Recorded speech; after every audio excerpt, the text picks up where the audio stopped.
Makapal ang ulap ng gabing iyon sa kabundukan ng Palawan at ang hangin ay may dalang amoy ng basang lupa at nabubulok na dahon. Sa gitna ng masukal na gubat, naglalakad si Sargento Mateo Villanueva, isang sundalong ilang araw nang hiwalay sa kanyang unit matapos ang isang engkwentro laban sa grupong bandido na pinaniniwalaang kinokontrol ng mga rebeldeng aswang. Pagod na siya. 3 araw na siyang halos walang tulog. Ang kanyang uniforme ay may bahid ng putik at pawis, at ang kanyang kantimplora ay halos ubos na. Bawat hakbang niya sa makipot na daan ay may kasamang kaba. Hindi siya takot sa tao, sanay na siya sa putukan. Ngunit ang mga bulong-bulungan tungkol sa mga aswang sa bahaging ito ng Palawan ay hindi niya lubos maalis sa isip.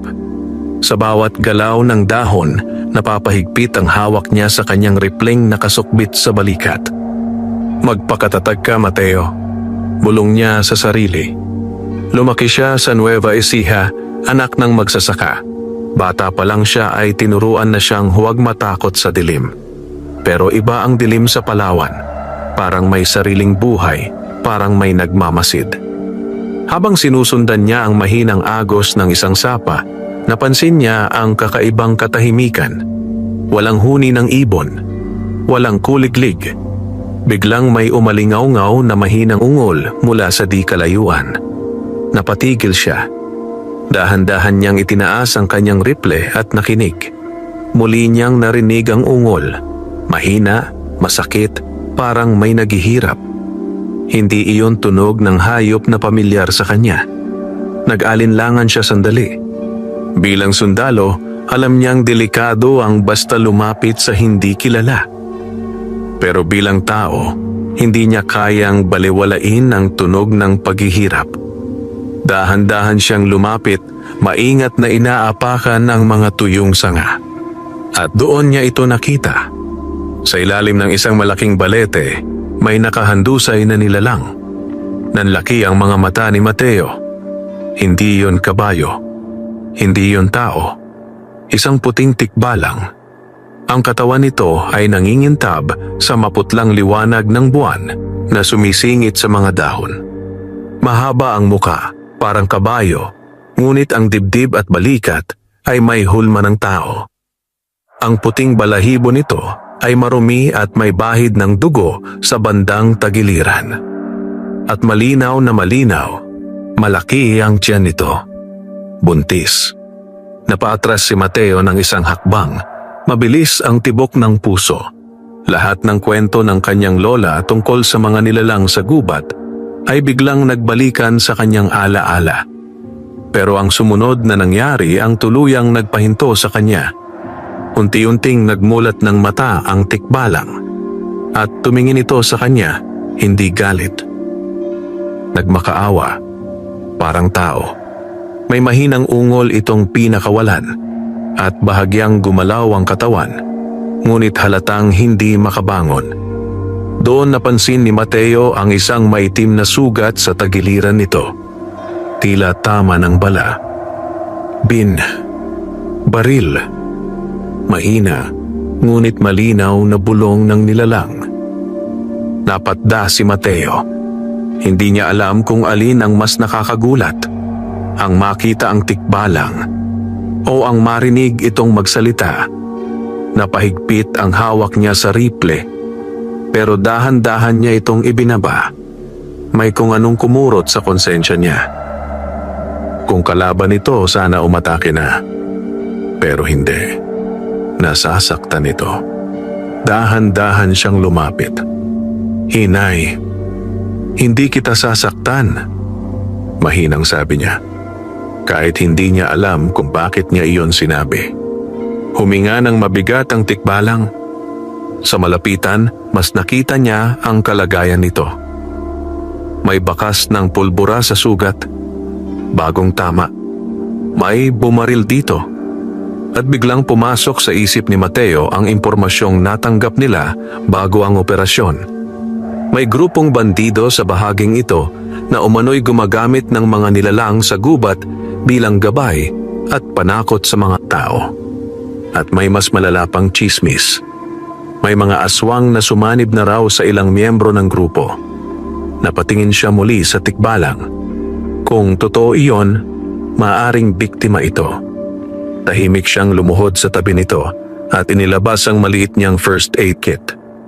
Saglit na nag-alangan ang tikbalang, ngunit nang maramdaman nito ang maingat na paghipo ni Mateo sa sugat, bahagya itong kumalma. Masakit ito, babala niya. Maingat niyang nilinis ang sugat. Nang mapansin niyang malalim ang tama, napailing siya. Mabuti na lang at hindi tumagos. Habang ginagamot niya ang nilalang, napansin niyang unti-unting bumabagal ang paghinga nito. Pagkaraan ng ilang minuto, mahina itong nagsalita. Hindi, katulad nila. Hindi sumagot si Mateo. Tahimik lang siyang nagpatuloy. Lumipas ang ilang sandali bago muling nagsalita ang tikbalang, mas malinaw na ang tinig kahit mahina pa rin. Mga rebeldeng aswang bumaril sa akin. Gusto nila ang anak ko. Nanlamig ang batok ni Mateo. Bakit? Hindi niya napigilang itanong. Marahang napapikit ang tikbalang sa kabumulong.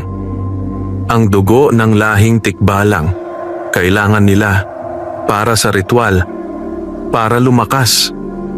Parang may malamig na tubig na ibinuhos sa likod ni Mateo. Hindi na ito simpleng operasyon laban sa bandido. May mas madilim na nangyayari sa gubat na ito. Tahimik siyang naupo sandali matapos balutan ng sugat. Sa unang pagkakataon sa loob ng 3 araw, naramdaman niyang may direksyon ang pagkaligaw niya. Tumingin sa kanya ang tikbalang. Sa mga mata nito ay may kakaibang liwanag. Hindi na puro sakit. May pasasalamat. At may kung anong hiwaga. Tinulungan mo ako, tao. Mahina nitong sabi. Hindi ko ito makakalimutan. Hindi pa alam ni Mateo na ang simpleng desisyong iyon sa ilalim ng balete ang magbabago sa takbo ng kanyang buhay. At magtutulak sa kanya sa isang digmaan na hindi kayang ipaliwanag ng bala at baril. Sa kailaliman ng gubat ng Palawan, may mga matang nagmamasid at nagsimula na ang pangangaso. Madaling araw nang tuluyang lumamig ang hangin sa ilalim ng balete. Nakaupo pa rin si Sargento Mateo sa tabi ng sugatang tikbalang, nakikinig sa mabagal ngunit mas maayos ng paghinga nito. Sa loob ng ilang oras na pag-aalaga, bahagyang humupa ang pagdurugo, ngunit alam niyang hindi paligtas ang nilalang.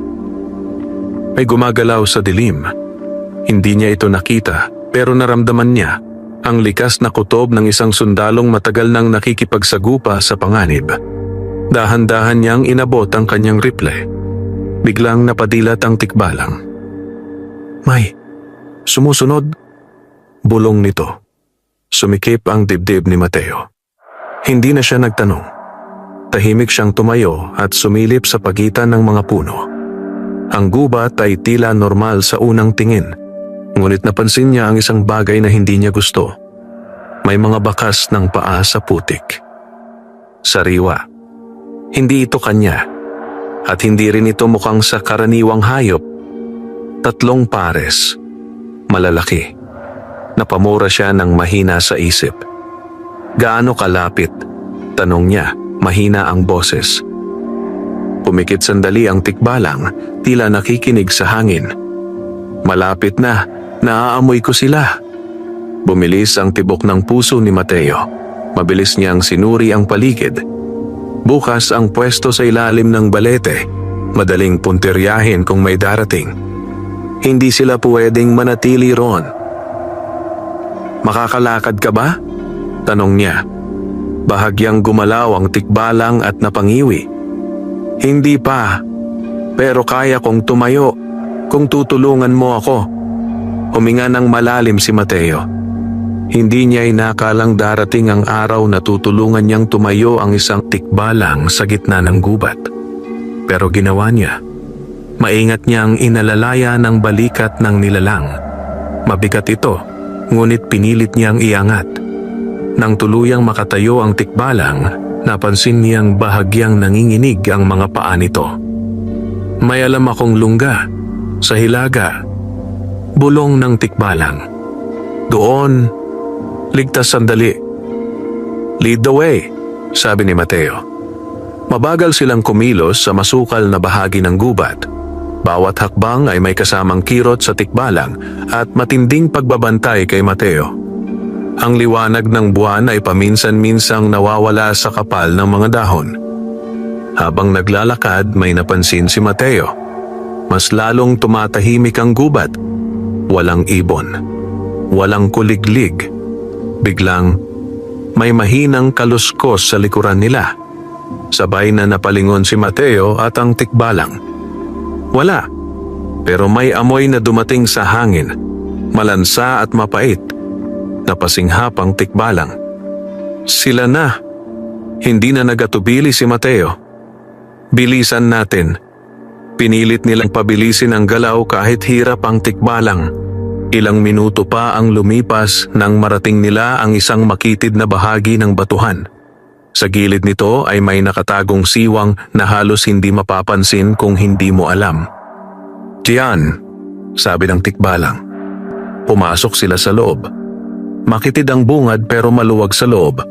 Parang natural na kuweba. May lumang tuyong damo sa sahig at may mahinang amoy ng lupa at dagta ng puno. Tinulungan ni Mateo na maupo ang tikbalang. Halos kasabay noon. May umaling-aungaw na mahinang yabag sa labas. Napatigil ang paghinga ni Mateo. Isa, dalawa, tatlo. Tatlong nilalang. Mabibigat ang hakbang. Hindi na ito normal na tao. Dahan-dahan niyang inangat ang rifle at pumwesto sa bungad ng kuweba, nakatutok sa dilim. Pagkaraan ng ilang segundo, may anyong gumalaw sa pagitan ng mga puno. Huminto ang puso ni Mateo sa isang saglit. Anino ng tao, pero mali ang galaw. Baluktot. Hindi pantay ang lakad. At nang bahagyang tumama ang liwanag ng buwan sa mukha nito, nakita niya ang hindi dapat makita ng normal na sundalo. Ang mga mata nito ay maputlang dilaw. At ang bibig, may nakausling pangil. Mahina itong suminghot sa hangin. Amoy ko, ang tikbalang, nanikas si Mateo. Sa likuran niya, mahina ngunit malinaw na nagsalita ang tikbalang. Mga rebeldeng aswang, sila ang bumaril sa akin. Humigpit ang hawak ni Mateo sa rifle. Sa unang pagkakataon mula nang maging sundalo siya, alam niyang ang kaharap niya ay hindi kayang ipaliwanag ng training manual. At nagsisimula pa lang ang bangungot sa gubat ng Palawan. Nanatiling nakapirmi si Mateo sa bungad ng kuweba, halos hindi humihinga. Ang tatlong anino sa labas ay paikot-ikot sa paanan ng batuhan, tila mga asong umuusal ng hangin. Naririnig niya ang mahinang pagsinghot ng mga ito. Hinahanap nila ang tikbalang. At malamang, naamoy na rin siya. Pinilit ni Mateo na pakalmahin ang tibok ng kanyang dibdib. Sa bawat segundo, mas lumalakas ang pakiramdam niyang hindi na simpleng engkwentro ang haharapin niya. Isa sa mga nilalang ang bahagyang lumapit sa siwang ng kuweba. Sumilip. Sa unang pagkakataon, nasilayan ni Mateo nang malinaw ang mukha nito. Mukha itong tao, lalaking nasa 30 taong gulang, may suot pangkupas na unipormeng parang dating rebelde. Ngunit ang balat nito ay maputla at may bahid ng abo, at ang bibig ay bahagyang nakanganga, inilalantad ang mahahabang pangil. At ang mga mata, walang buhay. Bigla itong ngumisi. May kasama kang tao, paos nitong sabi sa dilim. Nanlalamig ang batok ni Mateo. Hindi na siya nagtago. Isang iglap. Kinalabit niya ang gatilyo. Umalingaw-ngaw ang putok sa loob ng gubat. Tumilapon paatras ang aswang, ngunit sa ikagugulat ni Mateo, hindi ito tuluyang bumagsak. Saglit itong napaurong, saka muling tumayo. Mas galit, mas mabangis. Hindi sapat ang bala. Bulong ng tikbalang sa likuran niya. Napamura si Mateo sa isip. Lumapit na ang dalawa pang kasama ng nilalang. Ngayon ay tatlo silang nakaharap sa bungad ng kuweba, dahan-dahang pumapaligid. "Isuko mo ang tikbalang sundalo," paungol na sabi ng isa. "Hindi ka namin gagalawin." Hindi sumagot si Mateo. Bagkus, mabilis niyang sinuri ang magasin ng rifle. Kulang ang bala para sa mahabang laban. Sa likuran niya, naramdaman niyang gumalaw ang tikbalang. "Mateo." Mahina nitong tawag. Saglit siyang napalingon. Nagulat siya sa nakita. May hawak ang tikbalang na isang maliit na supot na yari sa lumang tela ng puno. Hindi niya napansin kung saan ito kinuha. Iniabot iyon sa kanya. "Oras na para suklian ang kabutihan mo." Nagalangan si Mateo, ngunit inabot niya ang supot. Pagbukas niya, bumungad ang isang maliit na agimat. Bilog, kulay lumang ginto, nakatali sa itim na sinulid. May mga ukit itong hindi niya mabasa, ngunit tila kumikislap sa mahinang liwanag. "Isuot mo," sabi ng tikbalang, hirap ang boses. "Habang hawak mo iyan, hindi ka tatablan ng bala at mahihirapan silang lapitan ka." Nanlaki ang mga mata ni Mateo. Bilang sundalo, hindi siya madaling maniwala sa hiwaga. Pero sa gabing iyon, wala nang normal. Wala na ring oras para magduda. Mabilis niyang isinabit ang agimat sa kanyang leeg. Sa mismong sandaling dumikit ito sa kanyang balat. May kakaibang init na kumalat sa kanyang dibdib. Parang may dumaloy na lakas sa kanyang mga ugat. Sa labas, biglang napaatras ang tatlong aswang. Suminghal ang isa. May proteksyon siya. Ngumisi si Mateo ng bahagya. Mas humigpit ang hawak niya sa rifle. "Lumayo kayo," malamig niyang sabi. Ngunit sa halip na umatras, biglang nag-anyong handa ang tatlong nilalang. At sabay-sabay silang sumugod.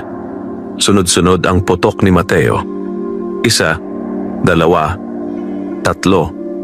Tumama ang mga bala, ngunit hindi sapat para agad mapabagsak ang mga aswang. Mabilis ang galaw ng mga ito, paalon-alon sa pagitan ng mga puno. Ngunit may napansin si Mateo. Sa tuwing lalapit ang isa sa kanya, bigla itong napapaurong. Parang may di nakikitang pader.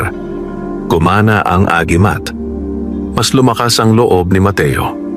Isang malakas na sigaw ang pinakawalan ng pinakamalaki sa mga aswang. "Umatras muna!" utos nito. Sa loob ng ilang segundo, naglaho ang tatlong nilalang sa dilim ng gubat. Ngunit bago tuluyang mawala, may iniwang babala ang hangin. "Babalikan ka namin, sundalo." Unti-unting bumalik ang katahimikan. Pero alam ni Mateo, hindi ito ang katapusan. Dahan-dahan siyang napabuntong hininga at napasandal sa bato. Ngayon lang niya naramdaman ang panginginig ng kanyang mga kamay. Sa likuran niya, mahina ngunit may pag-asa ang tinig ng tikbalang. Nagsimula na ang digmaan. At sa kailaliman ng Palawan, may mas malalaking matang nagmulat sa dilim. Matagal na nakatunghay si Mateo sa dilim kahit wala na ang tatlong aswang. Hindi pa rin bumababa ang tensyon sa kanyang katawan. Alam niyang ang pag-atras ng mga iyon ay hindi tanda ng pagkatalo, kundi paghahanda. Sa loob ng kuweba, unti-unting lumalakas ang paghinga ng tikbalang, ngunit ramdam pa rin ang panghihina nito. Lumapit si Mateo at muling sinuri ang benda sa sugat. Huminto na ang pagdurugo. Mahina niyang sabi. Bahagyang tumango ang tikbalang. Sa malapitan, napansin ni Mateo na mas malinaw na ngayon ang anyo nito. Hindi lang basta halimaw. May kakaibang dignidad sa tindig nito kahit sugatan. "At ikaw?" bulong ng tikbalang. "Nararamdaman mo na ba ang bisa ng agimat?" Saglit na natahimik si Mateo. Oo, ramdam niya. Parang mas magaan ang katawan niya. Mas malinaw ang pandinig. At higit sa lahat, ang kaninang kaba sa dibdib niya ay napalitan ng malamig na determinasyon. Anong klaseng agimat ito? Tanong niya. Pumikit sandali ang tikbalang bago sumagot. Galing ito sa matatandang bantay ng kabundukan. Ipinapasa lamang sa mga taong may malinis na hangarin. Hindi ito gumagana sa sakim o sa duwag. Hindi umimik si Mateo. Hindi niya alam kung karapat-dapat ba siya roon. Lumipas ang ilang sandali sa katahimikan hanggang sa biglang may malayong putok ng baril. Pareho silang napalingon sa bungad ng kuweba. Isa pang putok. At isa pa. Sumikip ang dibdib ni Mateo. Hindi yun galing sa aswang. Pamilyar ang tunog. Mga sundalo. Bulong niya. Dahan-dahan siyang tumayo at sumilip sa labas. Sa di kalayuan, sa pagitan ng mga puno, may mahinang kislap ng muzzle flash. May labanan. Pero may kakaiba. May kasabay na mga sigaw. Hindi puro tao. May halong ungol. Malamig. Marahas. Hindi lang bandido ang kaharap nila, sabi ng tikbalang mula sa likuran. Humigpit ang panga ni Mateo. Bilang sundalo, hindi niya kayang baliwalain ang putukan, lalo na kung posibleng sariling unit niya ang naroon. Pero napatingin siya sa tikbalang. Sugatan pa. At buntis. Parang nabasa ng nilalang ang iniisip niya. Kung pupunta ka, pupuntahan ka nila, mahina nitong sabi. Ikaw ang susunod nilang target. Alam na nilang may agimat ka. Tahimik si Mateo. Ilang segundo siyang nag-isip. Pagkatapos, dahan-dahan niyang hinigpitan ang strap ng kanyang rifle. Hindi ako pwedeng magtago habang may pinapatay sila, sabi niya. Matigas ang boses. Sa unang pagkakataon, bahagyang ngumiti ang tikbalang. Mahina pero totoo. Alam ko na, hindi ako nagkamali sa'yo. Dahan-dahang gumalaw ang nilalang at may inilabas muli mula sa supot. Isang maliit na piraso ng maputlang balahibo. Iniabot nito kay Mateo. Ilagay mo sa bulsa mo. Habang dala mo iyan, mas mararamdaman mo kung may aswang sa paligid. Maingat iyong tinanggap ni Mateo. Agimat na, may dagdag pang pananggalang. Pakiramdam niya, lalo siyang lumulubog sa isang mundong hindi bahagi ng normal na operasyon militar. Ngunit wala nang atrasan. Lumapit siya sa bungad ng kuweba, saka muling lumingon.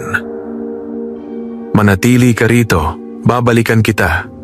Saglit na nagalangan ang tikbalang. Mag-ingat ka, Mateo, ang pinuno nila. Hindi tulad ng iba. Huminto siya. Ano ang ibig mong sabihin?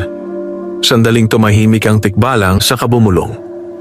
Ang leader ng mga yon, hindi lang aswang. Nanikip ang hangin sa loob ng kuweba. Isa siyang rebelde na matagal nang patay.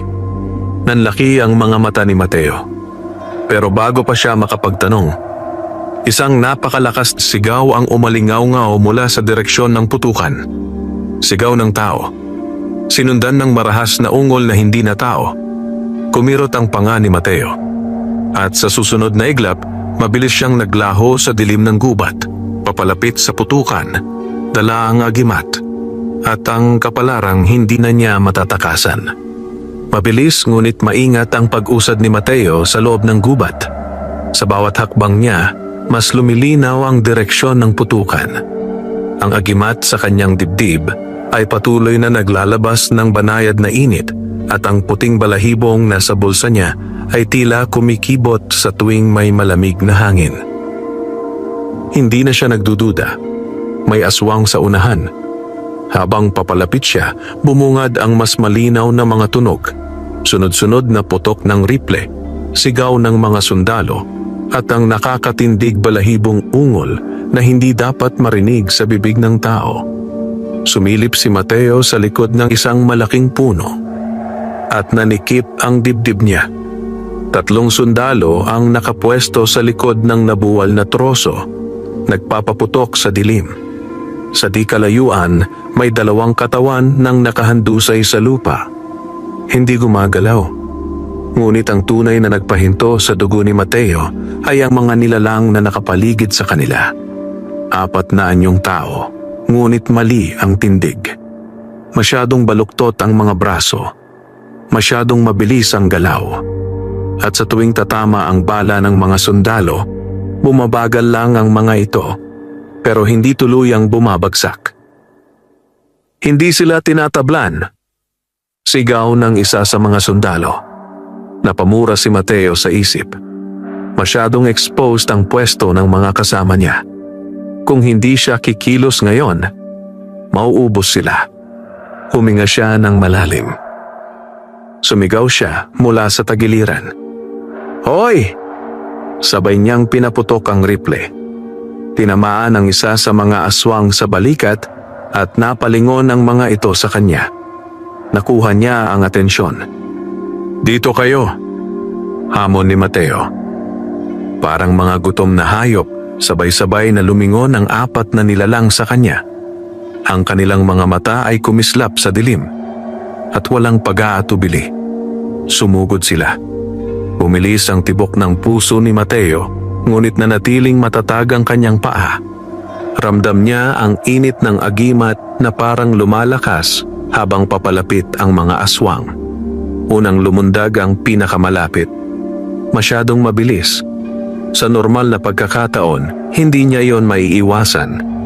Pero sa gabing iyon, parang bumagal ang mundo. Nakailag si Mateo sa huling sandali at sabay na nagpaputok sa dibdib ng nilalang. Tumilapon ito sa lupa at ilang sandaling hindi nakagalaw. Sa likuran, narinig niya ang sigaw ng isang sundalo. "Sargento Mateo?" Hindi siya lumingon. "Lumayo kayo dyan!" Sigaw niya pabalik. "Humanap kayo ng mas matibay na cover." Sumugod ang 2 pang aswang. Sa mismong sandaling halos maabot siya ng mga ito. Biglang nagliyab ng bahagya ang agimat sa kanyang dibdib. Napaatras ang 2 nilalang. Sumisinghal. May basbas. Ungol ng isa. Nanlaki ang mga mata ng mga sundalo sa likuran. Hindi na nag-aksaya ng oras si Mateo. Sunod-sunod ang putok niya habang umaabante. Sa bawat tama ng bala, mas napipilitang umatras ang mga aswang. Ngunit ang huli, ang pinakamalaki, ay hindi umatras. Dahan-dahan itong lumakad palabas ng dilim. Mas matangkad, mas payat, at mas mali. May suot pa itong punit-punit na unipormeng parang lumang rebelde. Ang balat nito ay halos kulay abo at ang mga mata ay malalim ang hukay. Napatigil si Mateo. Naalala niya ang sinabi ng tikbalang. Hindi lang aswang. Isang rebelde na matagal ng patay. Umisi ang nilalang. Sundalong may agimat. Paos nitong sabi. "Ikaw ang gusto naming makita." Biglang nanlamig ang paligid. Kahit ang ibang aswang ay tila umatras ng bahagya. Parang may respeto o takot sa bagong dating. Humigpit ang hawak ni Mateo sa rifle. "Lumayo ka sa mga tao ko," malamig niyang sabi. Bahagyang tumawa ang nilalang. Isang tunog na walang buhay. Hindi na ito tungkol sa kanila. Dahan-dahan itong yumuko, handang sumugod. "Ikaw ang pakay namin." At sa sumunod na iglap, kumilos ito ng mas mabilis kaysa sa lahat ng nauna. Sa isang kisap mata, naglaho sa paningin ni Mateo ang lider ng mga aswang. Hindi ito tumakbo. Parang nawala lang. Nanikip ang dibdib ni Mateo. Kumirot ang sentido niya. At kasabay noon, uminit ng matindi ang agimat sa kanyang dibdib. Babala. Mabilis siyang umikot. Eksakto sa sandaling lumitaw ang nilalang sa kanyang kanan. Sumugod ito na parang anino na nabuhay. Nagpaputok si Mateo. Tumama ang bala sa dibdib ng aswang, ngunit sa halip na bumagsak, bahagya lang itong napaurong. Sa unang pagkakataon, nakita ni Mateo ang kakaibang marka sa balat nito. Mga ukit na parang sinaunang simbolo, nangingitim at tila gumagalaw. May proteksyon din ang kalaban. Matigas, bulong ni Mateo. Ngumisi ang leader. Akala mo, ikaw lang ang may basbas? Sumugod muli ito. Sa pagkakataong iyon, halos hindi nakareact si Mateo. Isang matalim na kuko ang dumaan sa kanyang manggas. Napunit ang tela, ngunit nang dapuan ng balat niya, parang may tumulak sa kamay ng nilalang. Bigla itong napaatras. Suminghal. Ang agimat. Mas lalong uminit ang dibdib ni Mateo. Ramdam niya ang kakaibang lakas na dumadaloy sa katawan niya. Hindi siya mas mabilis, pero mas malinaw ang galaw ng kalaban sa paningin niya. Sa likuran, sumigaw ang isa sa mga sundalo. "Sargento, tulungan ka namin." "Hindi," agad na sigaw ni Mateo. "Umatras kayo." Alam niyang hindi ordinaryong laban ito. Kapag lumapit ang mga kasama niya, sila lang ang malalagay sa panganib. Ngunit hindi pa tapos ang leader. Dahan-dahan itong tumayo ng tuwid at sa unang pagkakataon ay nagsalita ito ng mas malinaw.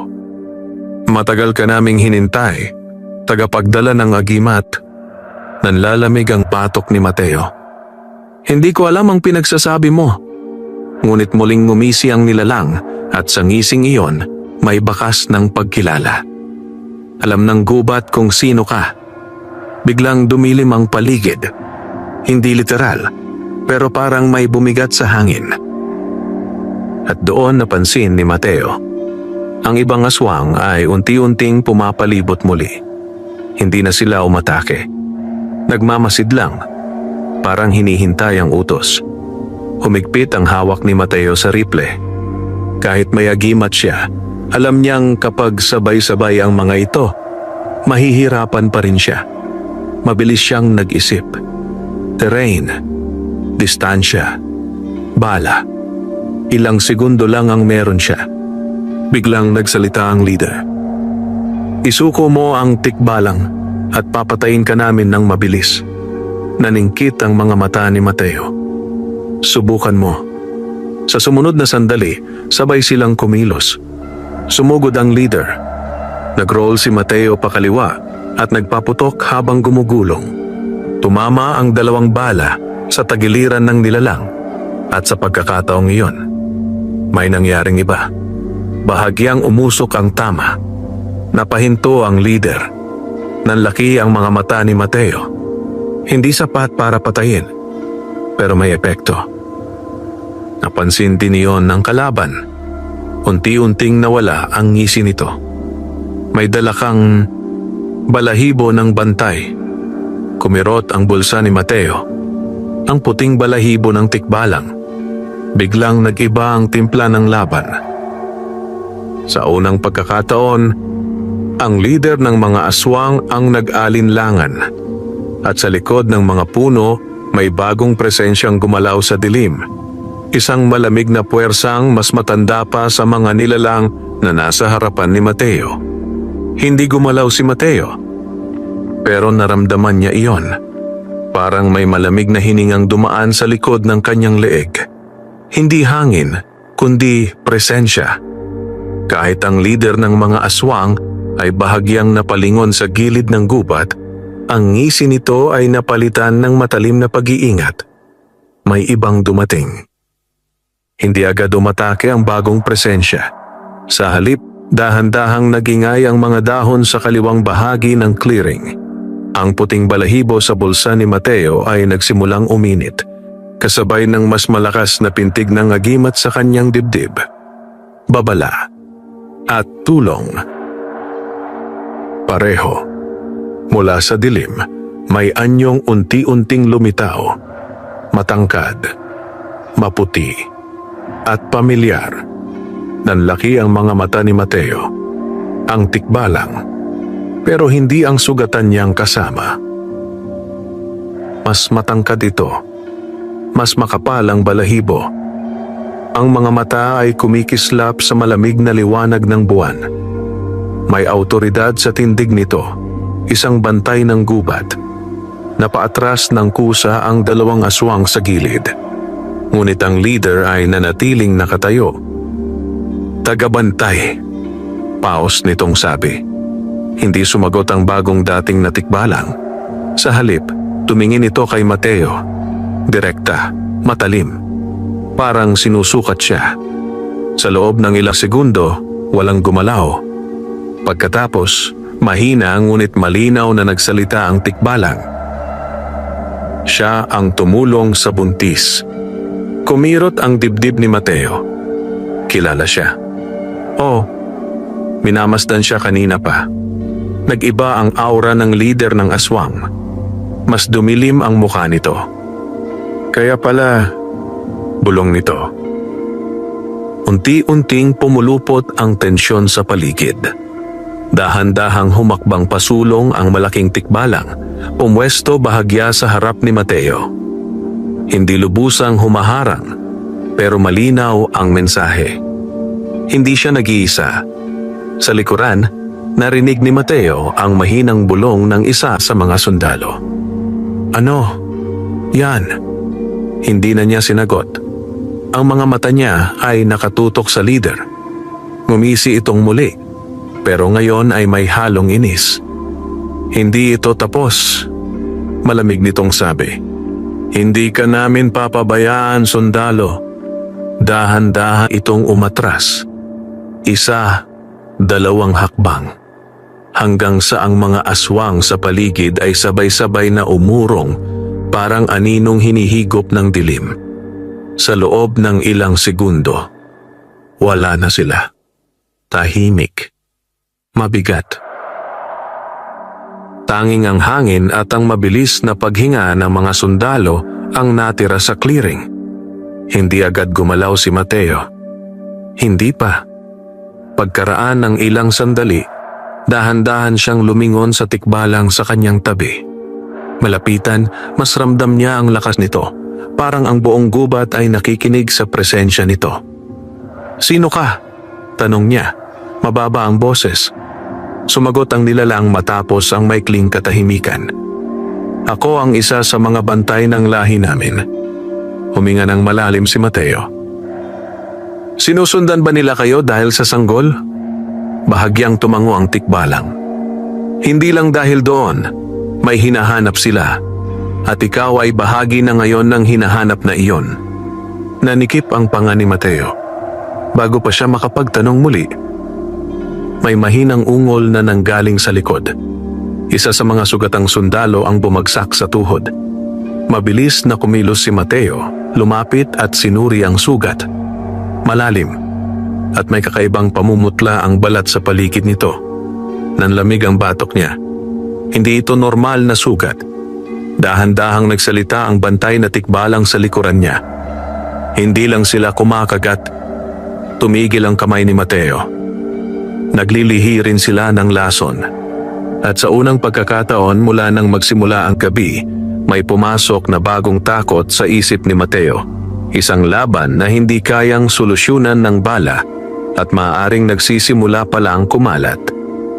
Nanigas ang kamay ni Mateo sa ibabaw ng sugat ng sundalo. Hindi normal ang kulay ng balat sa paligid ng hiwa. May maitim na ugat na tila unti-unting gumagapang palabas mula sa sugat. Mabagal, pero gumagalaw. Gaano na siya katagal na nasugatan? Mabilis na tanong ni Mateo sa mga kasama. Nasa 10 minuto pa lang, Sarge. Sagot ng isang sundalo, hingal at nanginginig pa.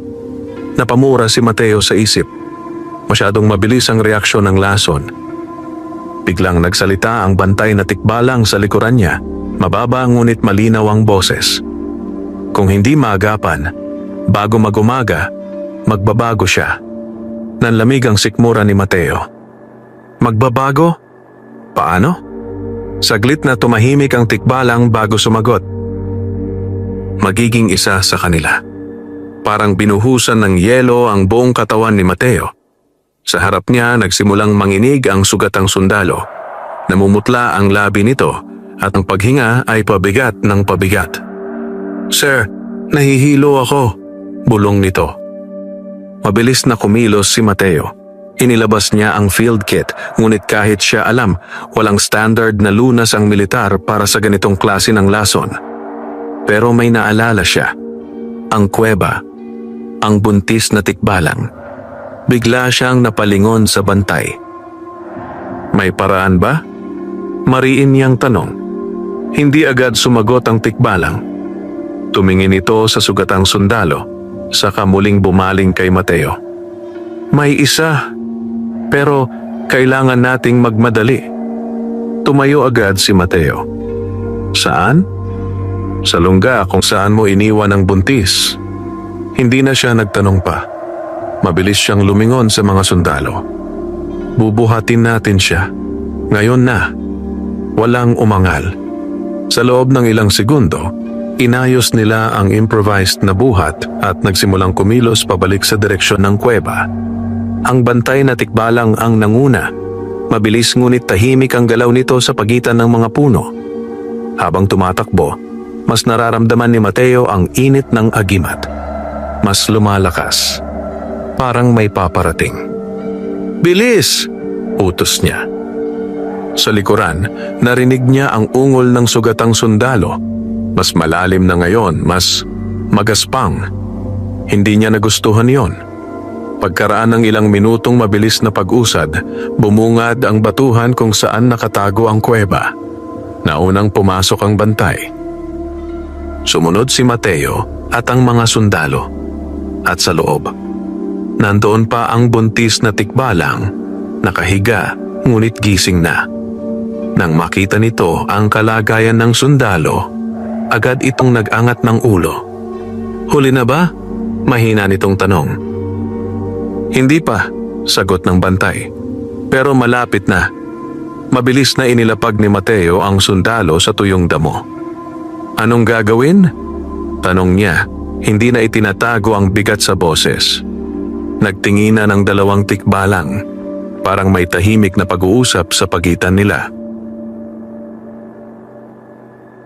Pagkatapos, dahan-dahang nagsalita ang buntis. May dugo sa lahi namin na kayang pumigil sa unang yugto ng lason. Napasinghap ang isang sundalo sa likuran. Pero, dugtong ng bantay. Kapalit nito, matutunton nila tayo. Napatigil si Mateo. Gaano kabilis? Sumagot ang buntis, mahina ngunit tiyak. Bago sumikat ang araw, darating sila. Tahimik ang kuweba. Mabigat. Pagkatapos, tumingin si Mateo sa sugatang sundalo, na ngayon ay nanginginig na ang buong katawan. Wala na siyang pagpipilian. Gawin ninyo. Nagkatinginan muli ang dalawang tikbalang. At sa loob ng kuweba sa kailaliman ng Palawan, nagsimula ang isang ritual na siguradong maglalapit sa kanila sa mas malaking panganib. Lumalim ang katahimikan sa loob ng kuweba. Tanging ang mabigat na paghinga ng sugatang sundalo ang maririnig. Paunti-unting nagiging magaspang, halos may halong ungol. Sa mahinang liwanag na sumisingit mula sa bungad, nakita ni Mateo ang paggalaw ng maiitim na ugat sa leeg ng kawal. Umuusad ang lason. Mabilis na kumilos ang buntis na tikbalang. Sa kabila ng sugat nito, pilit itong umupo ng tuwid.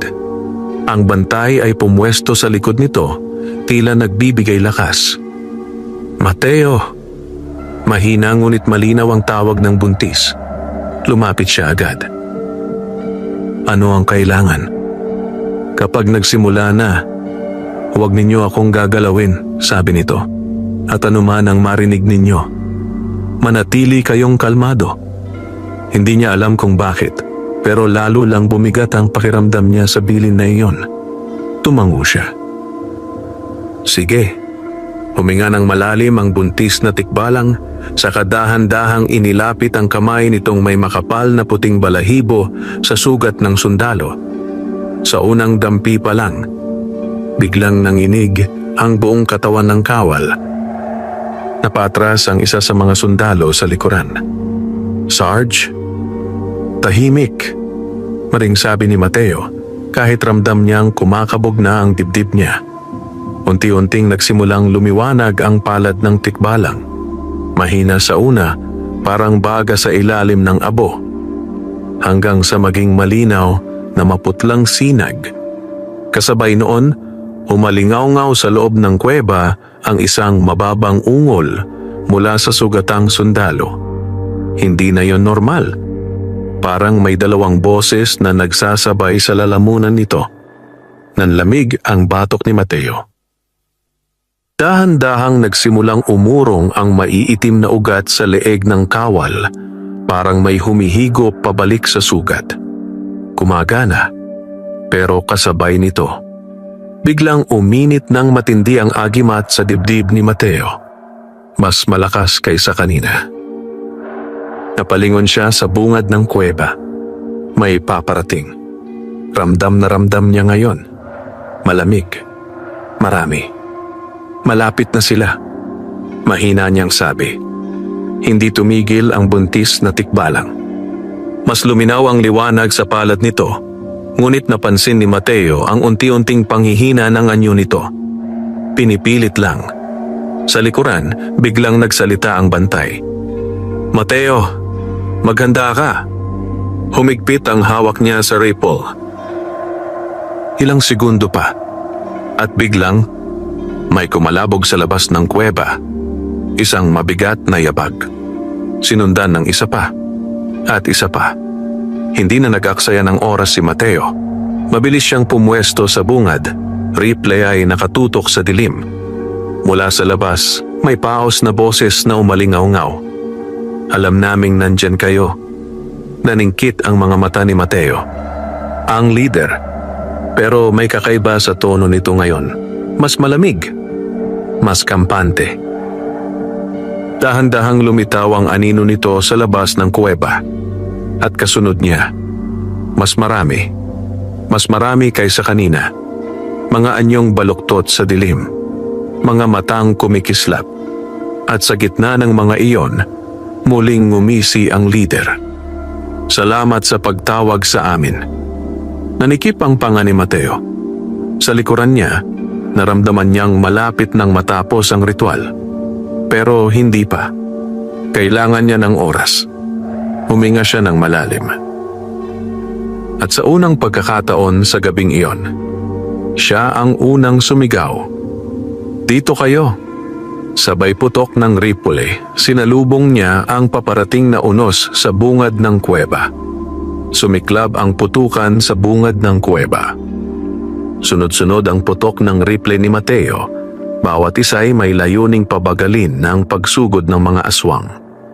Sa makipot na pasukan, napilitan ang mga nilalang na magsiksikan. Isang bentahe na agad niyang sinamantala. Tumilapo ng unang aswang ng tamaan sa dibdib. Ang pangalawa ay napaurong. Pero ang iba, tuloy pa rin. Mabilis. Mapilit. Sa likuran niya, naririnig niya ang mabigat na paghinga ng buntis na tikbalang at ang mahina ngunit paigting na ungol ng sugatang sundalo. Hindi pa tapos ang ritual. Kailangan pa ng oras. Cover the entrance! Sigaw niya sa dalawang sundalong may lakas pa. Agad silang pumwesto sa magkabilang gilid ng batuhan, nagpaputok tuwing may lulundag na anino.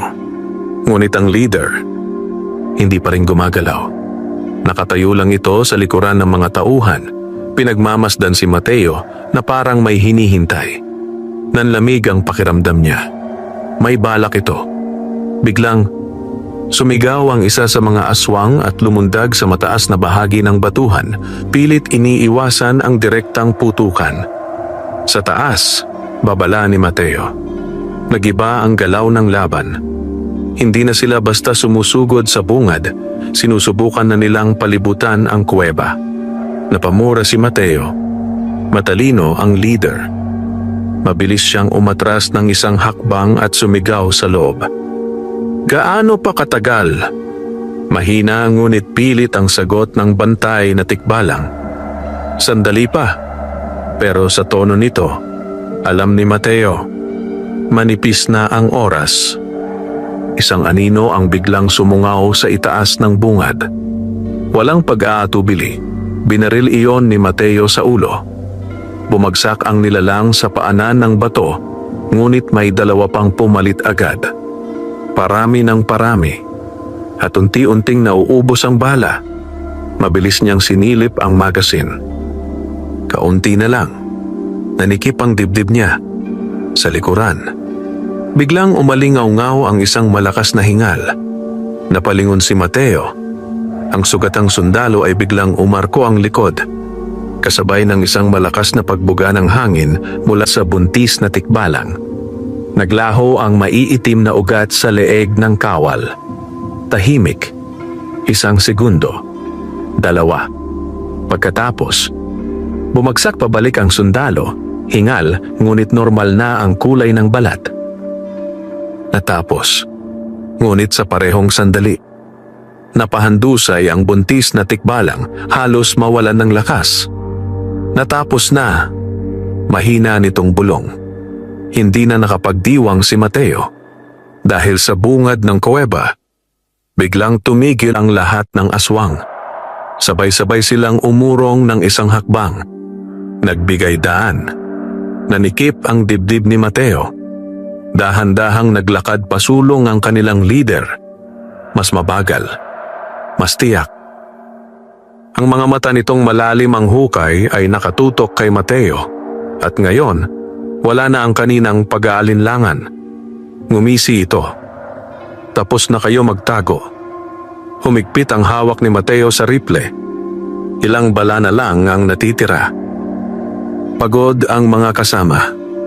At nanghihina ang buntis na tikbalang. Ngunit hindi siya umurong.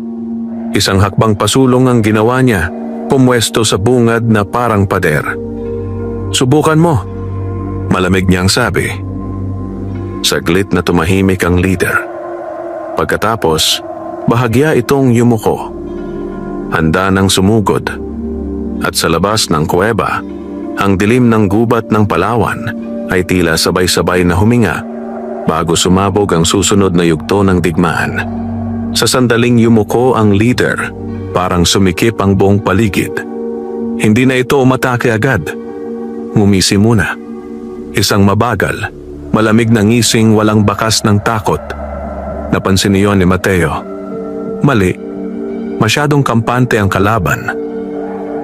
Humigpit ang hawak niya sa rifle at bahagyang ibinaba ang sentro ng kanyang tindig, handang sumalo ng biglaang atake. At tama ang kutob niya. Sa isang kisap mata. Hindi ang leader ang unang kumilos. 2 aswang ang biglang lumundag mula sa itaas ng batuhan, sabay na sumugod sa likuran ni Mateo. Sa likod! Sigaw ng isa sa mga sundalo. Ngunit huli na sana, kung hindi biglang nagliyab ng mas maliwanag ang agimat sa dibdib ni Mateo. Parang may di nakikitang puwersang tumulak palabas. Sa mismong sandaling halos maabot siya ng mga kuko. Biglang napaurong ang 2 aswang sa hangin, parang tinamaan ng matinding bugso. Napabagsak ang mga ito sa lupa, sumisinghal. Nanlaki ang mga mata ng mga sundalo. Pero si Mateo, nakapokus pa rin sa leader. Magaling, paos na sabi ng nilalang.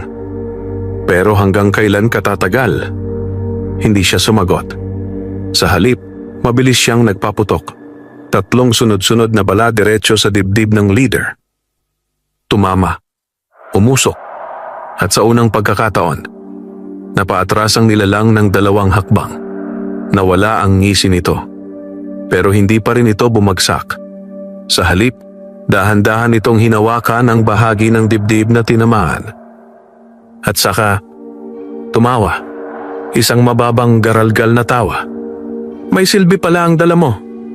Unti-unti nitong inangat ang ulo. At doon napansin ni Mateo ang mas nakakatakot na detalye. Ang mga sugat na tinamaan ng bala ay nagsisimulang magsara. Nanlamig ang batok niya. Regenerating. Bulong ng isa sa mga sundalo, halos mawalan ng pag-asa. Ngumisi muli ang leader. Hindi ninyo ako kayang ubusin sa bala lang. Unti-unti itong humakbang pasulong. 1 hakbang. 2. Sa bawat galaw nito, ramdam ni Mateo ang bigat ng presensya. Parang may malamig na aninong bumabalot sa paligid. Sa likuran niya, mahina, ngunit malinaw na nagsalita ang bantay na tikbalang. Mateo. Hindi siya lumingon. Ano? Ang agimat mo, hindi lang panangga. Saglit siyang napatigil. May isa pa iyang gamit. Nanikip ang panga ni Mateo. Sabihin mo ngayon. Isang maikling katahimikan ang lumipas habang papalapit ang leader. Pagkatapos, maring sabi ng bantay, basagin mo ang lupa sa harap mo gamit ang agimat. Nanlaki ang mga mata ni Mateo. Wala siyang ideya kung paano yun gagawin. Pero wala na ring ibang pagpipilian. Sa susunod na hakbang ng leader, mahigpit niyang hinawakan ang agimat sa dibdib. At sa unang pagkakataon, sinubukan niyang ituon ang lakas nito. May kumirot sa kanyang dibdib. May init na dumaloy sa braso niya.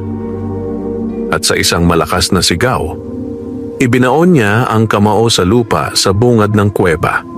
Sa mismong sandaling tumama ang kamao niya sa lupa, sumabog ang maputlang liwanag. Umalingaw-ngaw ang malalim na ugong sa ilalim ng gubat. At biglang, nagbitak ang lupa sa harap ng kuweba. Napaatras ang mga aswang. Maging ang leader ay napahinto. Sa unang pagkakataon, may bakas ng pagkabigla sa mukha nito. Umalingaw-ngaw sa buong gubat ang bitak ng lupa. Hindi iyon simpleng pagguho, parang may matandang puwersang nagising sa ilalim ng kabundukan. Mula sa siwang na nalikha sa harap ng kuweba, sumingaw ang maputlang liwanag na parang usok na may sariling buhay. Napaatras ang mga aswang. Suminghal. Ang ilan ay napaurong pa ng ilang hakbang, tila napapaso sa hindi nakikitang init. Si Mateo ay nakaluhod pa rin, nakabaon ang kamao sa lupa. Ramdam niya ang matinding pintig ng agimat. Masakit, pero may kasamang kakaibang lakas na hindi niya pa nararanasan kailanman. Unti-unti niyang inangat ang ulo. Sa harap niya, ang leader ng mga aswang ay nakatitig sa bitak ng lupa. At sa unang pagkakataon mula nang magkaharap sila, wala ang ngisi nito. May pag-iingat. Matagal na. Paos nitong bulong. Matagal na naming hinahanap ang kapangyarihang iyan. Naningkit ang mga mata ni Mateo habang pilit siyang tumatayo. Hindi mo makukuha, malamig niyang sagot. Ngunit muling ngumisi ang leader. Mahina, pero bumalik ang kumpiyansa. Hindi ngayong gabi. Dahan-dahan itong umatras. 1, 2, 3 hakbang. Kasabay nito, ang ibang aswang ay nagsimulang umurong din, tila may tahimik na utos na ipinasa sa kanila. Naramdaman niyon ni Mateo. Hindi pa tapos. Umaatras lang sila. Bago tuluyang maglaho sa dilim, muling nagsalita ang leader. Mas malamig ang boses, mas tiyak. Babalik kami kapag handa na ang ritual. Nanikip ang dibdib ni Mateo. Ritual. May mas malaki pa silang plano. Sa loob ng ilang segundo, isa-isang naglaho ang mga aswang sa pagitan ng mga puno hanggang sa muling bumalik ang mabigat na katahimikan ng gubat. Tanging ang malamig na hangin at ang mahinang paghingal ng mga sundalo ang natira. Unti-unting nawalan ng liwanag ang bitak sa lupa. At kasabay nito, biglang nanghina ang tuhod ni Mateo. Napahawak siya sa bato upang hindi tuluyang matumba. Agad lumapit ang bantay na tikbalang. Hindi ka pa sanay sa kapangyarihan, sabi nito. Huminga ng mabigat si Mateo. Pakiramdam ko, parang hinigop ang lakas ko. Tumango ang bantay. Dahil ginising mo ang isang lumang puwersa. Sa likuran nila, marahang gumalaw ang sugatang sundalo. Ngayon ay normal na ang paghinga at kulay ng balat. Sir! Mahina nitong tawag. Lumingon si Mateo. Gising na ang kawal. Ligtas. Sa unang pagkakataon sa gabing iyon, bahagyang bumaba ang bigat sa dibdib niya. Pero hindi nagtagal. Dahil muling nagsalita ang buntis na tikbalang, mahina ngunit mabigat ang tono. Hindi na tayo ligtas dito. Napatingin si Mateo sa kanya. Bakit? Pumikit sandali ang tikbalang bago sumagot. dahil naramdaman na ng kanilang pinuno ang agimat mo. Dahan-dahan itong nagmulat ng mata. At ngayon, ikaw na ang sentro ng kanilang pangangaso. Sa labas ng kuweba, muling gumalaw ang hangin ng kagubatan, parang may mas malaking aninong nagising sa kailaliman ng palawan. Hindi agad nakapagsalita si Mateo. Ang bigat ng sinabi ng tikbalang ay tila mas mabigat pa sa pagod na nararamdaman niya. Dahan-dahan siyang napaupo sa isang bato sa loob ng kuweba, pilit inaayos ang paghinga habang ang init ng agimat sa kanyang dibdib ay unti-unting humuhupa. Pero hindi nawawala. Nananatili. Parang paalala. Sa likuran niya, nagsimulang makabangon ang sundalong naligtas. May panghihina pa sa galaw nito, pero malinaw na wala na ang itim na ugat sa balat. "Sir, ako ba'y..." mahina nitong tanong. Lumapit si Mateo at sinuri siya. Normal ang pulso. Normal ang mata. "Ligtas ka," sabi niya. Kitang-kita ang ginhawa sa mukha ng mga kasamahan nila, ngunit hindi nagtagal ang katahimikan. Dahil nagsalita muli ang bantay na tikbalang. "Kailangan na nating umalis bago tuluyang sumikat ang araw." Napatingin si Mateo. "Akala ko mas mahina sila sa liwanag." "Mahina," sagot ng bantay. "Pero hindi na sila basta sumusunod sa dating batas." Naningkit ang mga mata ni Mateo. Dahil sa ritual, bahagyang tumango ang tikbalang. May binabago sila sa sarili nilang kalikasan. Unti-unti nilang tinatanggal ang mga limitasyon. Nanlamig ang batok niya. Kung totoo iyon, lalong lalala ang laban. Huminga siya ng malalim at tumayo. "Saan tayo pupunta?" Saglit na nag-isip ang bantay bago sumagot. "May isang lugar sa mas malalim na bahagi ng gubat. Doon nakatago ang lumang santuwaryo ng mga bantay." Napakunot ang noo ni Mateo. "Santuwaryo?" Tumango ang tikbalang. "Doon ka maaaring matutong gamitin ng buo ang agimat." Tahimik si Mateo. Alam niyang kailangan niya iyon. Kung ang nakita niya kanina ay simula pa lang ng tunay na laban, hindi sapat ang kaalaman niya ngayon. Mabilis siyang lumingon sa mga sundalo. "Kaya pa ba ninyong maglakad?" Tumango ang dalawa. "Kaya pa, Sarge. Hindi namin kayo iiwan." Saglit siyang napatitig sa kanila, saka marahang tumango. "Mananatili tayong magkakasama." Sa sulok ng kuweba, pilit na ring tumayo ang buntis na tikbalang.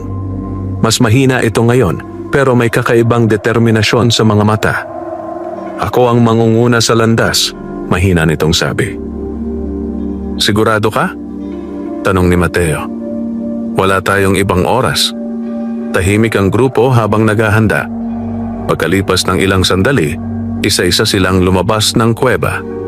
Ang langit sa silangan ay nagsisimula ng mamutla. Papalapit na ang bukang liwayway.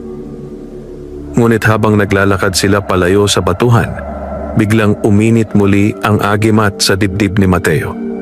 Mas mahinang init kaysa kanina, pero malinaw. May sumusunod. Dahan-dahan siyang napalingon sa likuran. Sa pagitan ng mga punong nababalutan ng hamog, may isang aninong sandaling gumalaw. Napakabilis para masiguro, pero sapat para manigas ang batok niya. Hindi pa tapos ang pangangaso. At sa mas malalim na bahagi ng gubat ng Palawan, may mas matandang lihim na naghihintay sa kanilang pagdating. Hindi nagsalita si Mateo tungkol sa aninong nakita niya, pero bumilis ang kanyang hakbang. Ramdam niya ang banayad, ngunit paulit-ulit na pintig ng agimat. Parang kumpas ng babala sa bawat ilang segundo. Sa paligid nila, ang gubat ng Palawan ay unti-unti nang nagigising sa pagdating ng umaga. May iilang ibong nag-ingay sa malayo, at ang manipis na hamog ay gumagapang sa pagitan ng mga puno. Ngunit sa kabila ng liwanag na papasikat, hindi nawawala ang pakiramdam ng panganib. Nangunguna ang buntis na tikbalang. Mabagal ngunit tiyak ang hakbang kahit halatang nanghihina pa. Ang bantay ay nasa likuran, tahimik na nagmamasid sa bawat galaw ng paligid. Ang dalawang sundalo naman ay maingat na sumusunod kay Mateo, kapwa tahimik, kapwa alerto. Ilang minuto silang naglakad sa mas masukal na bahagi ng gubat nang biglang huminto ang buntis. Agad na pahinto si Mateo. Ano yon? Hindi agad sumagot ang tikbalang. Bahagya itong yumuko, tila nakikinig sa lupa. Pagkatapos, hindi sila, pero may gumagalaw sa unahan. Humigpit ang hawak ni Mateo sa rifle. Hayop? Dahan-dahang umiling ang bantay sa likuran. Hindi. Naging mas mabigat ang hangin. Mabilis na pumwesto si Mateo sa harapan ng grupo, dahan-dahang sumusulong habang sinusuri ang pagitan ng mga puno. Sa unahan, may makapal na kumpol ng damo at mabababang sanga na tila may dinaanan kamakailan. May bakas, yapak, pero kakaiba. Hindi paa ng tao, hindi rin kuko ng aswang. Parang hinila. Biglang nagsalita ang sugatang sundalo, mahina ang boses. Sarge, may amoy. Huminto si Mateo. Anong amoy? Parang bulok na dagat. Nanlamig ang batok ng bantay na tikbalang. Tumabi kayo. Sa isang iglap, mabilis itong pumwesto sa harap ni Mateo. At sa mismong sandaling iyon, may malakas na kaluskos sa makapal na damuhan. Sumabog palabas ang isang anyo. Napaatras ang dalawang sundalo. Nanlaki ang mga mata ni Mateo. Hindi iyon aswang. Hindi rin tikbalang. Isa itong nilalang na parang pinaghalong tao at dambuhalang butiki. Maputla ang balat, basa ang itsura, at ang mga mata ay kulay mapusyaw na berde. Ang bibig nito ay puno ng matutulis na ngipin na parang sa isda. At ang pinaka nakakabahala, may nakabaong lumang kwintas sa leeg nito. Kwintas na kahawig ng suot ng mga rebelding aswang. Suminghal ang nilalang. Na, hanap kayo. Nanigas ang buong grupo. Mahina, ngunit mariing bulong ng bantay na tikbalang. Hindi lang sila ang gumagalaw sa gubat. Humigpit ang hawak ni Mateo sa rifle. Mukhang mas lumalaki ang mundong kinakaharap nila. At mas dumarami ang kalaban sa kailaliman ng Palawan. Hindi na nagatubili ang nilalang. Sa isang marahas na galaw, sumugod ito palabas ng damuhan, mabilis para sa laki nito. Ang lupa ay halos manginig sa bigat ng bawat hakbang. Contact! Sigaw ni Mateo. Sabay-sabay silang nagpaputok. Tumama ang unang mga bala sa dibdib ng nilalang. Umalingaw-ngaw ang basang tunog ng tama, ngunit sa halip na bumagsak lalo lang itong nagngalit. Ang mapusyaw na berdeng mga mata nito ay kumislap sa gutom. Hindi sapat ang bala. Babala ng bantay na tikbalang. Napaatras si Mateo ng kalahating hakbang. Mabilis na nag-adjust ng pwesto. Napansin niya agad. Iba ang galaw nito kumpara sa mga aswang. Mas mabigat. Mas matibay. Pero mas mabagal. Target the legs! Utos niya. Agad sumunod ang dalawang sundalo. Sunod-sunod na putok sa ibabang bahagi ng nilalang. Sa pagkakataong iyon, tumama. Napaurong ang halimaw at bahagyang natisod, kumayod ang mga kuko sa lupa. Suminghal ito ng malakas. Mga bantay, karalgal nitong ungol. Naningkit ang mga mata ni Mateo. Nakakapagsalita at malinaw. Kontrolado ito. Biglang uminit ang agimat sa dibdib niya. Hindi tulad ng babala kanina. Mas matalim. Mas agresibo. Parang nagtutulak. Hindi na siya nag-isip pa. Mahigpit niyang hinawakan ang agimat at sumugod ng dalawang hakbang pasulong. Mateo! Babala ng bantay. Pero huli na. Sa mismong sandaling lumundag muli ang nilalang. Itinaas ni Mateo ang kamao at sinuntok niya ang lupa sa harap ng paa ng halimaw. Muling sumiklab ang maputlang liwanag. Mas maliit kaysa kanina, pero mas puro. Sumabog ang lupa sa ilalim ng nilalang. Napatalon ito paatras, sumisinghal na parang napaso. Sa unang pagkakataon, may manipis na usok na umangat mula sa balat nito. May epekto. Ngayon, sigaw ni Mateo. Pinagsabay ng mga sundalo ang putok. 2 bala sa tuhod, 1 sa leeg. Umaling-aungaw ang malakas na ungol ng nilalang habang bumagsak ito sa isang tuhod, nanginginig ang katawan. Ngunit bago pa sila makalapit, biglang nangitim ang kwintas sa leeg nito. Nanlaki ang mga mata ng bantay na tikbalang. Umatras kayo! Pero huli na ang babala.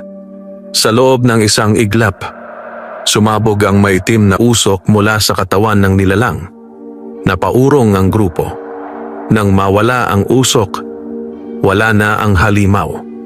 Tanging ang bakas ng basang lupa at ang lumang kwintas na basag sa gitna ang naiwan. Mabigat ang katahimikan. Dahan-dahang lumapit ang bantay at sinipat ang basag na kwintas. Taga-subaybay, mahina nitong sabi. Napakunot ang noo ni Mateo. Anong ibig mong sabihin? Tumingin sa kanya ang tikbalang. Mabigat ang mga mata. Ipinadala lang iyon para hanapin tayo. Nanikip ang dibdib ni Mateo. Meaning, mahina ngunit tiyak ang sagot ng bantay. Alam na nila kung saan tayo papunta. At sa mas malalim na bahagi ng gubat, may paparating ng mas mabigat na hakbang. Mas bumigat ang hangin matapos ang mga salitang iyon. Hindi na nagaksaya ng oras si Mateo. Move! Marini ang utos. Mabilis silang kumilos paloob sa mas masukal na bahagi ng gubat. Habang lumalalim ang kanilang nilalakbay, mas nagiging kakaiba ang paligid. Mas matataas ang puno, mas makapal ang hamog, at mas bihira ang tunog ng mga hayop. Parang iniiwasan ang lugar. Ilang sandali pa ang lumipas nang biglang huminto ang bantay tikbalang at itinuro ang unahan. Doon, sa pagitan ng 2 dambuhalang punong balete, unti-unting lumitaw ang isang sinaunang lugar, halos matabunan na ng ugat at lumot. Isang lumang santuaryo. May bilog na batong plataporma sa gitna at mga ukit sa lupa na kahawig ng nasa agimat ni Mateo. Nanlamig ang batok niya. Dito, mahina niyang sabi. Tumango ang bantay. Dito mo matutunang gamitin ng buo ang dala mo. Hindi na sila nagpaligoy-ligoy. Maingat na pumasok ang grupo sa loob ng bilog. Sa sandaling tumapak si Mateo sa gitna. Biglang uminit ang agimat. Mas malakas kaysa dati. Sumiklab ang mahihinang ukit sa lupa. Unti-unting nagliwanag. Napaatras ang mga sundalo. Sir! Pero itinaas ni Mateo ang kamay. Ayos lang. Sa loob-loob niya. Hindi ito masakit. Parang may nagbubukas. May mga imaheng dumaloy sa isip niya. Mga bantay ng gubat, mga sinaunang digmaan laban sa dilim, at ang paulit-ulit na pakikipaglaban ng lahi ng tikbalang sa mga nilalang na sumisira sa balanse. At sa gitna ng lahat, ang agimat. Hindi lang panangga, kundi susi. Biglang, umalingaw-ngaw ang isang pamilyar na tawa mula sa gilid ng santuaryo. Malamig. Paus. Salamat sa pagdala mo sa amin dito. Sabay-sabay silang napalingon. Sa pagitan ng mga puno, isa-isang lumitaw ang mga aswang. Mas marami, mas organisado. At sa gitna nila, ang leader. Ngumisi ito. Ngayon, kumpleto na ang ritual. Nanikip ang panga ni Mateo. Pero hindi na siya ang Mateo kaninang gabi. Ramdam niya na ang agimat. Ramdam niya ang santuaryo. Dahan-dahan siyang tumayo ng tuwid. Subukan mo. Sa isang iglap, sumugod ang mga aswang. Pero sa pagkakataong ito, handa na si Mateo. Itinaas niya ang kamay na may hawak sa agimat. at ang buong santuwaryo ay sumiklab sa maputlang liwanag. Parang may pader na tumayo sa paligid nila. Napaurong ang unang bugso ng mga aswang. Ngunit ang leader, tumuloy. Mas mabilis, mas mabangis. Nagbanggaan sila sa gitna ng liwanag. Sumugod ang leader na may nakataas na kuko. Ngunit sinalubong iyon ni Mateo ng isang suntok na may dalang lakas ng agimat. Sumabog ang hangin sa pagitan nila. Napaatras ang nilalang sa unang pagkakataon. Umalingaw-ngaw ang galit nitong sigaw. Hindi pa tapos! Mas lalong lumiwanag ang mga ukit sa lupa. Sa likuran, sabay na tumayo ang dalawang tikbalang, ang buntis at ang bantay, at naglabas ng magkasanib na malakas na ungol. Sumabay ang santuwaryo. Sumabay ang agimat. Sa huling sandali, sumugod si Mateo ng buong lakas. Isang suntok, diretso sa dibdib ng leader. Sumiklab ang napakaliwanag na puting liwanag. At pagkatapos, tahimik. Unti-unting humupa ang liwanag sa santuwaryo. Isa-isang umatras ang natitirang mga aswang dilim, naglalaho sa pagitan ng mga puno. Sa gitna ng plataporma, nakaluhod si Mateo, hingal na hingal. Sa harap niya, ang leader ay nakahandusay. Ang mga ukit sa balat nito ay unti-unting nawawala. Hindi patay, pero natalo. Mabigat ang boses nito nang magsalita. Hindi pa. Ito ang wakas. Ngunit bago pa ito makagalaw, tuluyang naglaho ang katawan nito sa abo na tinangay ng hangin. Tahimik ang gubat. Sa unang pagkakataon mula nang magsimula ang gabi, wala nang nagbabantang presensya. Lumapit ang bantay na tikbalang kay Mateo. Natapos mo? Huminga ng malalim si Mateo, saka dahan-dahang tumayo. Sa silangan, tuluyan ang sumikat ang araw sa ibabaw ng gubat ng Palawan. Sa likuran, marahang nagsalita ang buntis na tikbalang. Hindi mo lang kami iniligtas. Saglit itong huminto. Pinanatili mo ang balanse. Tahimik na tumingin si Mateo sa liwanag ng umaga. Alam niyang hindi pa tuluyang tapos ang laban sa dilim. Pero sa araw na yon, nanalo sila. At sa kailaliman ng gubat ng Palawan, muling huminga ang kagubatan ng may pag-asa.